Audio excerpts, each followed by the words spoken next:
Hey everybody, Michael Snyder, Pacific Northwest Weather Watch. Today is March 23rd, and right now we're looking at the infrared satellite imagery of British Columbia, Washington, Oregon. Check out our low pressure center right off the coastline. This is spreading showers up over the area. It's going to continue to do so for the next day or two. Had a couple thunderstorms last night and early this morning. We'll take a look at that in some detail here in a moment, and we'll take a look at the extended forecast as another powerful system is going to come off our coastline here as we go on in through next week.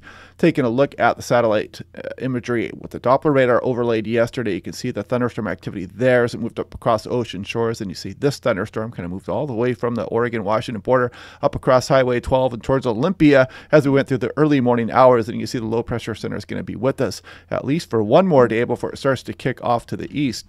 Looking at SeaTac yesterday, 53 degrees, 55 is the average high, nowhere near the record high of 68 set back in 1979, 2,200ths of an inch of rain. Looking at the day one thunderstorm outlook, it does include Eugene, Medford, not quite Portland, and does not include the Seattle Metro, but does include Pendleton here. You can't rule out a thunderstorm a little bit further north there as well, but for the most part right now, they're keeping things down south of the Seattle Metro and Spokane. Day two, we're not expecting thunderstorm activity right now. We will revisit this again tomorrow morning. You can't rule out a thunderstorm here or two, maybe especially east of the mountains here as that system is kicking off to the east. And here we're looking at the high resolution rapid refresh composite reflectivity. This is what the Doppler radar may look like as we go through the day today. You can see the shower activity continuing to spin around this low pressure center here. And again, the thunderstorm activity, that's why they're kind of keeping it down across southern Washington and much of Oregon as you see some of that activity push off to the east here. Then we go through Sunday. The high resolution model wants to kick off some showers a little bit down into some of the southern Puget Sound across the Cascades, eastern Oregon, Washington as well. And again, we'll revisit that again tomorrow. If we look at the North American model, something similar, low pressure center spin in there and keeping a lot of the shower activity across some of southern Washington and across portions of Oregon. And as we go through Sunday, you'll see it doesn't pop off the shower activity quite as robust as what the high resolution model said. But again, we'll revisit that tomorrow. And if we go off into Monday, you can see another impulse starting to move into the Pacific Northwest here. But a stronger storm lurks out over the Pacific Ocean. We'll take a look at that here in a moment. If you want a nice affordable home weather station with a lightning detection system, all solar powered, all wireless, nice smartphone app, stores the data for you in the cloud. Click on that link down below to save 10%. Now, looking at the high resolution model here, you can see that it does spawn some lightning strikes. It kind of shows the outline there, the SBC.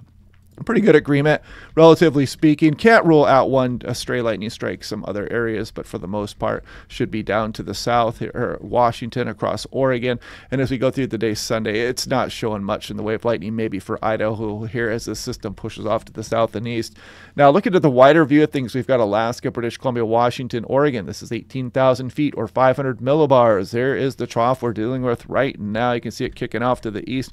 Weak transient ridge here. Keep the onshore flow going as we go through next week. And then you see the stronger storm system right off the coastline here, starting to get some better model agreement between the GFS and the European. The GFS keeps the storm a bit stronger here, and this could bring some locally windy conditions, especially the coastal areas, maybe some of the northwest interior Washington, across some of BC here, Vancouver Island, places susceptible to some of the southeast winds. And then you could see another powerful system is going to be rolling down towards California, kind of keeping the northwest in a trough here. And then a ridge starts to nose in on some of these models here.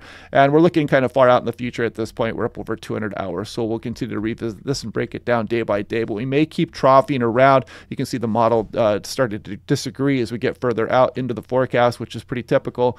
Looking at the European, this is last night's run. You can see the showery activity here finally coming to an end for the most part as you go through Sunday night. But then we got another impulse rolling in on the day Monday, and we don't get much of a break before this next stronger storm system casts a powerful front into the Pacific Northwest up through British Columbia here as we go through the day Wednesday. And then this is going to hang off the coastline. You can see a fairly tight gradient maybe for some of the coastal areas here as well. We'll have to be watching that closely. I'll show you the wind here in a moment. And then another strong storm system here will be organizing. And this will mainly be moving down towards California. At least that's what it looks like right now, but we'll be breaking that down day by day. If we look at the European versus the GFS, sea level pressure, let's put this into motion. We want to look at that next storm system here, and you can see the GFS still showing a pretty robust system out here. Look at that 981 versus 990, but still both models have a fairly strong gradient here on the south side of this storm, so that could bring some locally windy conditions for the Washington and Oregon coast. That's something we'll be watching here over the next couple of days.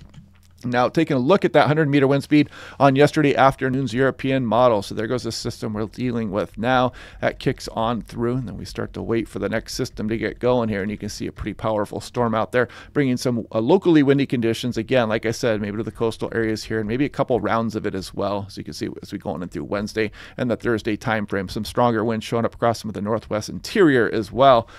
And then a strong storm system, as you can see, as we go to the end of next week for California. But look at the total snow here.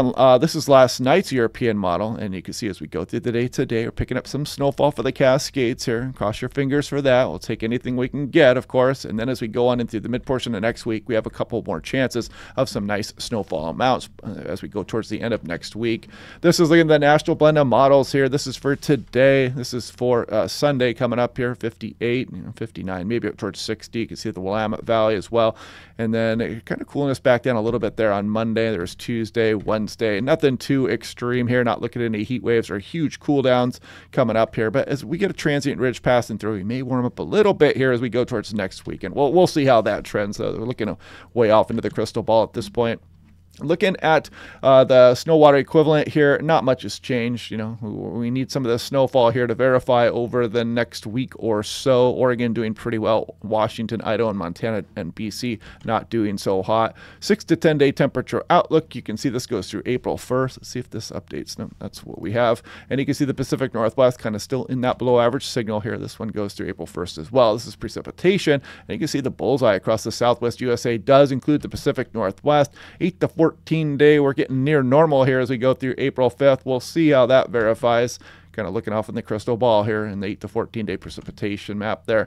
So anyway, yeah, eyes on the sky, especially across places down through the Willamette Valley, maybe the Oregon Cascades, east of the mountains here. And you can't rule out a lightning strike across some of southwest Washington, maybe the Cascades as well. We'll see how that goes. But yeah, some interesting thunderstorm activity, moving up the I-5 corridor there yesterday for Olympia. And if I go ahead and come up here and stop that, I'm going to put this into motion here, and you can kind of see that thunderstorm. I'm going to back this all the way up. You can kind of see how it developed right there across some of northwest Oregon, crossed the border here, and held together pretty well as it moved up to the west of I-5, Highway 12, up towards Olympia there as we went through the early morning hours. That was probably about, when it hit Olympia, it was right about 1:45 a.m.